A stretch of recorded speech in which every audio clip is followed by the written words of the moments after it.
seja essa orientação através da saúde ou através da educação. No entanto, quem aqui formou depois dos anos 2000? Levanta a mão para a gente. Vocês viram sobre educação respeitosa no currículo da faculdade? Pois é. E o movimento era tão crescente e eu formei em 2001 e também não vi. E eu acredito muito que a gente vai precisar se libertar de todo e qualquer julgamento, porque aquilo que a gente faz sem o conhecimento científico, aquilo que a gente faz acreditando que é o certo, a gente não tem que se punir por isso. Mas a partir do momento que a gente descobre que não é o certo, aí sim, ou a gente muda de prática, ou a gente continua errando, sabendo que está errando, né? E aí nós temos então a educação respeitosa, nem permissiva, nem punitiva. Mas a gente precisa falar um pouquinho da nossa herança, da herança da nossa criação, do adultismo, e quando ele surgiu. A pedagogia nebulosa, ela trouxe para os nossos pais, para os nossos avós, uma forma de criação que hoje ela já não é mais aceita, ela já não é mais adequada, e a gente precisa transformar isso não só no interior das escolas, mas também no interior das famílias. Então não é uma orientação só para os nossos professores, não é uma orientação só para a nossa profissão, mas também para os pais, para os cuidadores, para as pessoas que estão com as nossas crianças. E na época da pedagogia nebulosa, acreditava-se que a criança que não comportava, a criança que não agia direitinho, ela estava possuída por um espírito mau.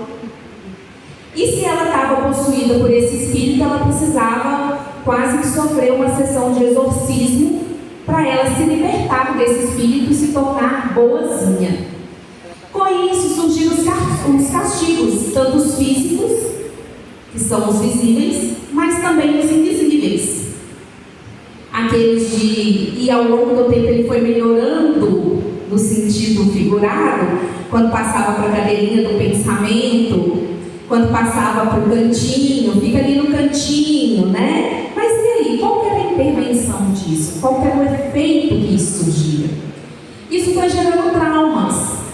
E por mais que a gente não perceba isso, quem aqui já apanhou, quem aqui já tomou uma surra, um couro, alguma coisa, a gente não vai, em momento nenhum, julgar os nossos pais. Eles aprenderam que era assim que dava certo.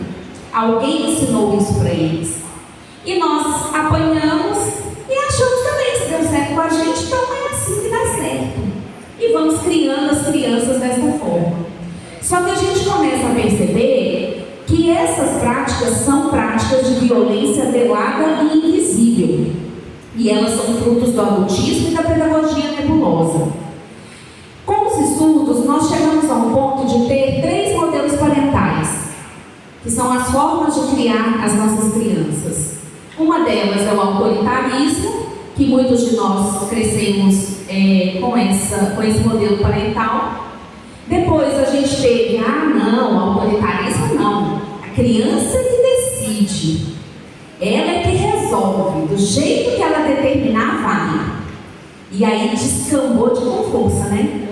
Porque aí o negócio ficou assim, muito intenso.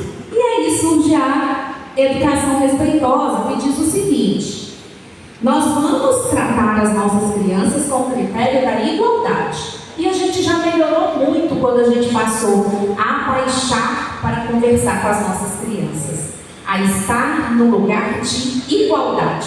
Nós melhoramos muito quando a gente conseguiu fazer isso, mas a gente ainda precisa melhorar mais.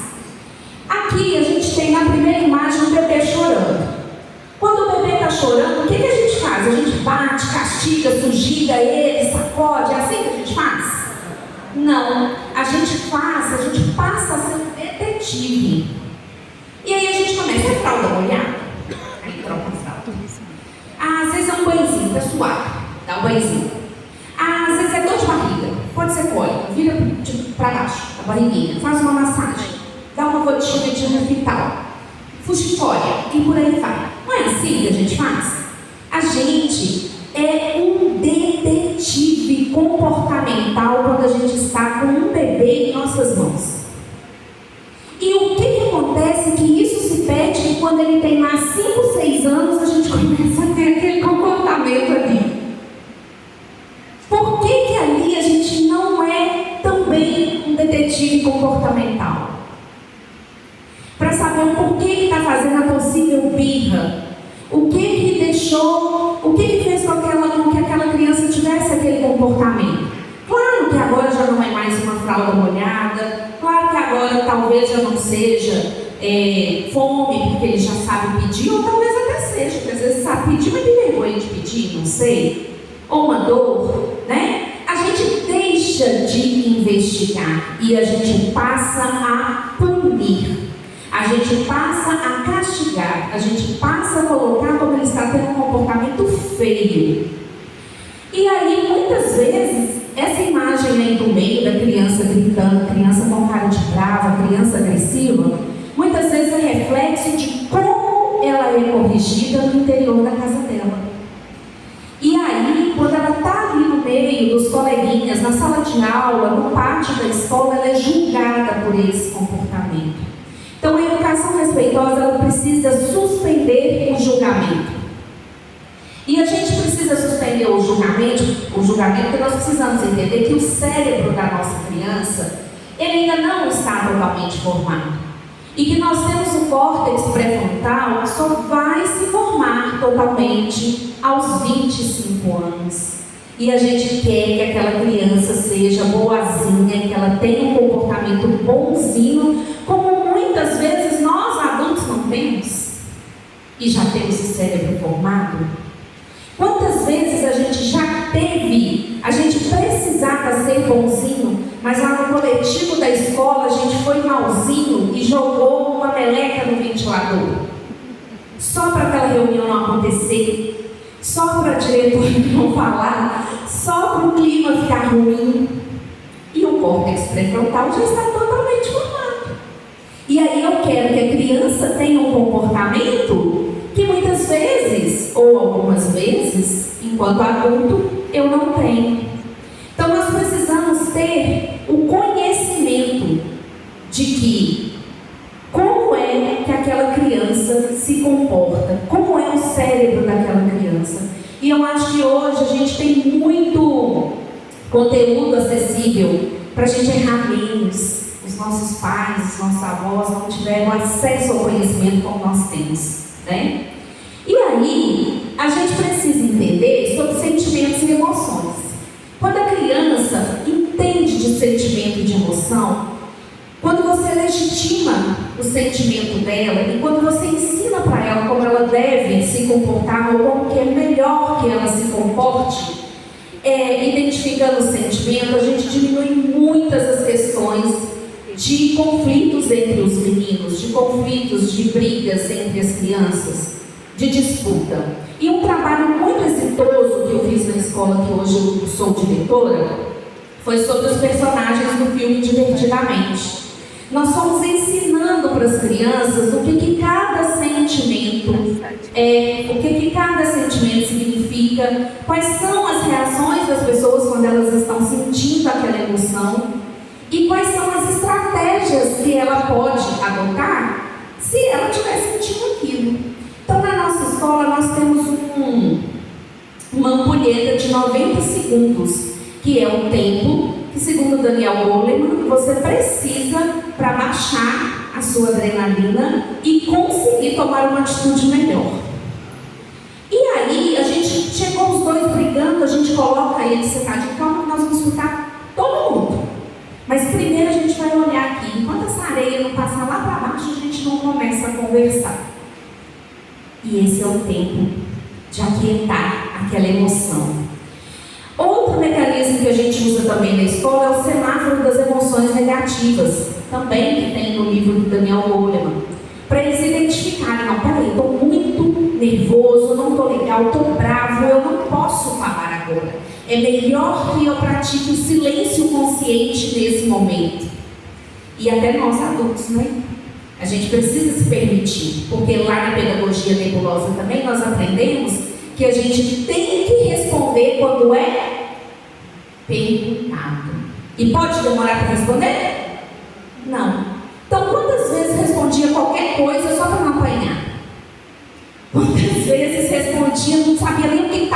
falando, porque tinha que responder rápido, porque se demorasse para responder, estava contando mentira, estava pensando na mentira. Então a gente também, em situações difíceis, precisa se colocar nesse lugar de se respeitar também. Olha, neste momento, eu prefiro ficar em silêncio. Depois a gente conversa sobre isso. E a gente tem ensinado isso para as crianças. Agora não é o melhor lugar para eu falar, porque eu estou bravo. Isso tem dado muito resultado.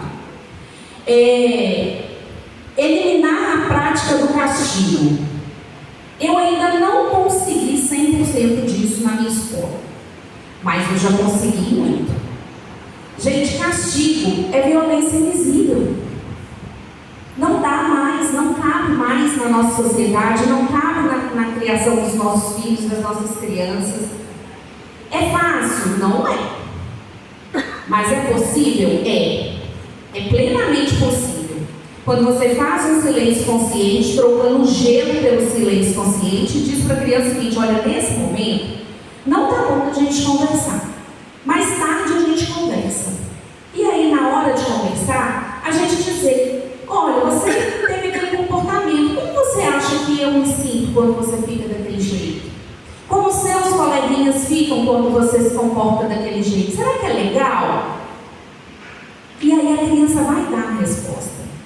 Muitas vezes a criança, quando ela agride um coleguinha, a gente simplesmente fala: não pode fazer isso, pede desculpa para ele. Ele pede, mas ele vai lá e faz de novo. Por que ele faz de novo? Porque ele não entendeu. É porque ele é teimoso? Não. Olha o julgamento. Teimoso, desobediente, julgamento. Ai, menino difícil. Julgamento. Já parou para pensar que ele pode não ter entendido por que ele não pode fazer isso? Sendo que muitas vezes na casa dele talvez ele faça, talvez aconteça com ele. Talvez as pessoas batam nele, o irmão mais velho bata nele, o pai ou a mãe, ou quem cuida. E ele está ali na nossa sala de aula, na nossa escola, reproduzindo aquele comportamento. Punir a birra por ser punir a birra por ser um detetive emocional. Que é aquilo que eu disse para vocês. Como bebê a gente investiga. Por que com uma criança de 3, 4, 5 anos a gente não vai investigar? Por que a gente esquece de investigar? E a gente já passa a punir os comportamentos inadequados? E uma grande possibilidade também que a gente precisa refletir é sobre a nossa comunicação, sobre as palavras que a gente usa, sobre a forma que a gente fala. Como é que eu falo com o meu estudante? Como é que eu falo com a minha criança? Como é que eu falo com o meu colega? Como é que eu falo com o auxiliar da sala? Como é a minha fala com as pessoas? Porque criança aprende por modelagem. Se a minha professora faz, eu também posso fazer. Se a minha mãe faz, eu também posso fazer. Quantos de nós já percebemos que a gente precisava, quando a gente faz uma reunião com a família, a gente fala assim: já entendi tudo. Mais ou menos assim. O menino é até bom demais. Mais ou menos. Não é assim? E aí, nesse momento, vai adiantar esse menino ficar indo para coordenação, indo para coordenação. Quem que tem que ir para coordenação? A família. A família precisa dessa orientação, a família precisa dessa instrução.